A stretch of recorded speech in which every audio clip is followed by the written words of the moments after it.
I en aquest cas ni la boira ha pogut vèncer-los. Fita històrica avui a Eivissa. Ha finalitzat amb èxit el primer vol en globus aerostàtic de la història entre la península i les Balears.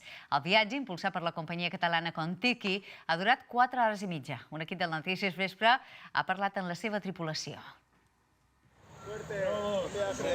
Són les 8:25 a Calp, al llevant peninsular, i els principis dels fluids d'Arquímedes permeten que el globus aerostàtic ultramàgic 180 aixequi el vol.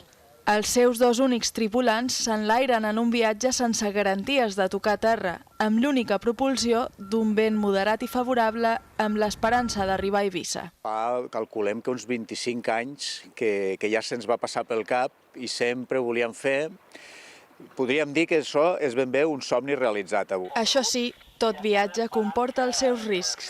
Els globus aerostàtics no porten volant. Això és la principal cosa que ens diferencia de tots els altres aparells voladors. Per tant, no saps mai on acabaràs, però ho podem preveure. I realment ara tenim més mitjans que fa 25 anys. Precisament per als riscs i la dificultat, assegura la tripulació experimentada, aquest es tracta del primer viatge en globus aerostàtic entre la península i les Illes Balears.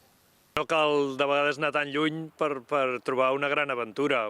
Sense sortir de Catalunya o aquest repte mateix de volar des de la península fins aquí a casa vostra, a les Balears, és una cosa que sempre havíem comentat dins el món globero, que en diem, no? A les 13:00, l'ultramàgic 180 tocava terra allà on ho ha permès el vent, al nord de Sant Josep de sa Talaia. La tripulació de terra els avistava primer. No, clar, felicitat i veure que tot funciona. Era un vol que ells feia molts anys que esperaven i sobretot els últims moments molt frenètics, no? L'entrada de l'ultramàgic a la illa d'Eivissa ha estat per Cala d'Hort, precisament el lloc escollit per la tripulació avui vespre per un ritual especial d'agraïment després d'un viatge sobrevolant la mar. Entre el cel i la mar, tot queda.